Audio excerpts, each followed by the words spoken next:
teman-teman. Tahukah kalian ada banyak cerita menarik di balik sejarah bendera merah putih? Ayo kita simak bersama ceritanya. Sejak kapan merah putih menjadi ungkapan rasa kebangsaan kita? Menurut Muhammad Yamin, pahlawan nasional dan tokoh pergerakan Indonesia, warna merah dan putih telah digunakan masyarakat Nusantara sejak 6.000 tahun lalu. Suku bangsa rumpun Austronesia yang mendiami Nusantara saat itu menggunakan warna merah untuk melambangkan matahari dan putih untuk melambangkan bulan.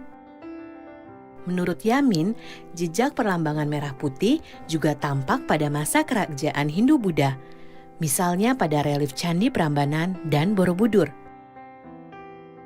Pada masa VOC dan pemerintahan kolonial Belanda, Pangeran Diponegoro dan Sisingamangaraja XII memakai merah putih sebagai umbul-umbul pasukan mereka. Kisah merah putih berlanjut pada masa pergerakan kebangsaan di awal abad ke-20. Para pelajar Perhimpunan Indonesia di Belanda memiliki bendera yang berwarna merah putih dengan kepala kerbau di tengahnya. Pada tahun 1939, Organisasi Gabungan Partai Politik Indonesia kemudian menghilangkan gambar kepala kerbau dari bendera dan jadilah bendera merah putih seperti yang kita kenal saat ini.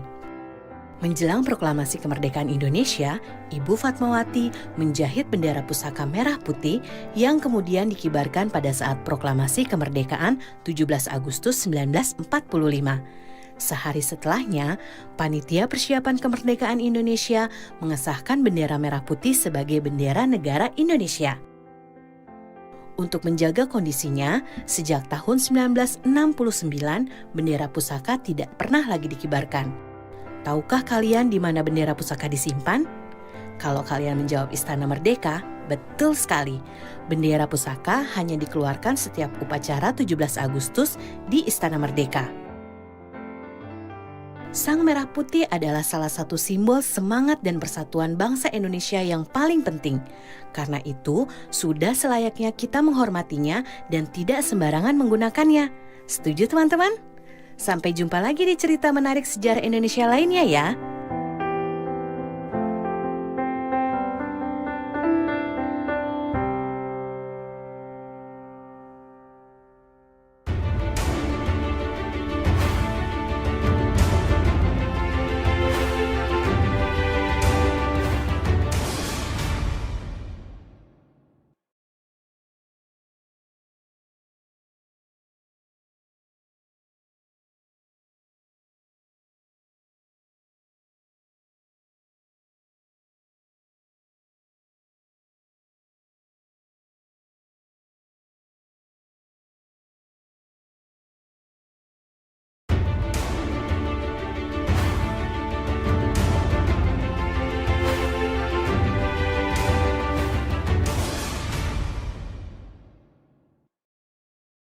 Di ruang kelas, kita selalu melihat lambang negara Garuda Pancasila.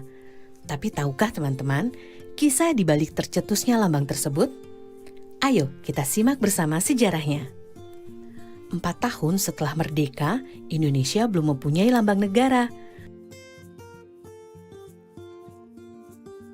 Barulah tanggal 20 Desember 1949, Presiden Soekarno menunjuk Sultan Hamid II sebagai Menteri Negara yang tidak memimpin departemen untuk merancang lambang negara.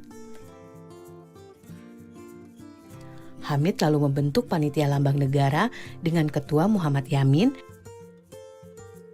dan anggota yang terdiri dari Ki Hajar Dewantara, Muhammad Nasir, M.A. Pelupesi, dan Purbacaraka. Mereka bertugas menyeleksi rancangan lambang negara dari sayembara yang diadakan pemerintah. Dari hasil sayembara, ternyata rancangan yang terpilih adalah karya Sultan Hamid II dan Muhammad Yamin. Namun, pemerintah menolak rancangan Yamin karena dianggap mengandung simbol-simbol Jepang. Hamid menggambar figur burung Garuda berdasarkan masukan Ki Hajar Dewantara yang mengumpulkan gambar mitologi Garuda dari beberapa candi di Jawa. Sketsa itu juga dibuat berdasarkan pengamatannya pada lambang-lambang negara lain yang menggunakan burung elang Raja Wali dengan perisai di dada. Gambar rancangan Hamid diterima pemerintah tanggal 10 Februari 1950. Lalu, 11 Februari 1950, Garuda Pancasila ditetapkan sebagai lambang negara Indonesia. Presiden Soekarno kemudian menyempurnakan 3 hal dari sketsa Hamid. Pertama, menambahkan jambul di kepala Garuda. Kedua, mengubah arah cakar Garuda supaya tidak terlihat terbalik. Ketiga, mengganti pita merah putih dengan pita bertuliskan Bhinneka Tunggal Ika dalam cengkraman Garuda. Akhirnya, setelah 4 kali dilukis ulang oleh Dullah, pelukis istana saat itu, sketsa karya Hamid menjadi lambang negara seperti yang kita kenal sekarang. Jumlah helai bulu pada sayap, ekor, dan leher Garuda melambangkan tanggal proklamasi kemerdekaan. Di dadanya terpampang Pancasila sebagai dasar negara, dan kakinya mencengkram kuat Bhinneka Tunggal Ika sebagai semboyan negara kita.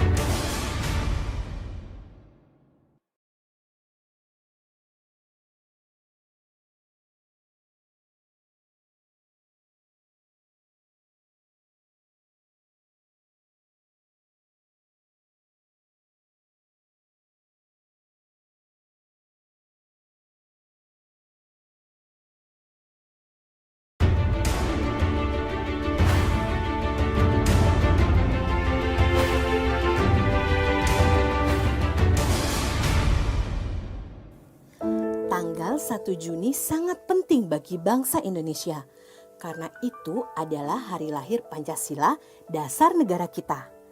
Bagaimana sejarahnya? Kita simak bersama yuk teman-teman.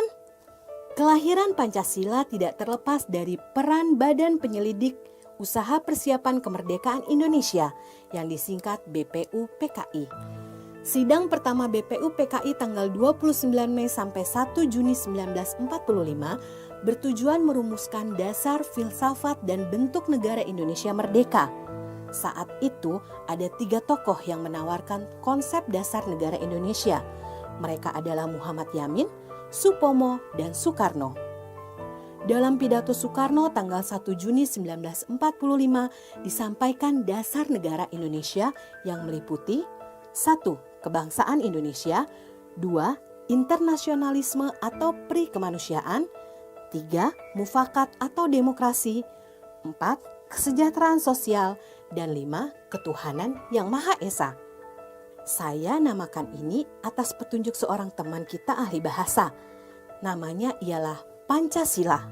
Sila artinya asas atau dasar, dan di atas kelima dasar itulah kita mendirikan negara Indonesia, kekal dan abadi. Demikian kata Soekarno. Sidang BPUPKI pun berakhir dan belum menghasilkan keputusan mengenai dasar negara. Perumusan dasar negara kemudian dibahas lebih mendalam oleh panitia yang berjumlah 9 orang.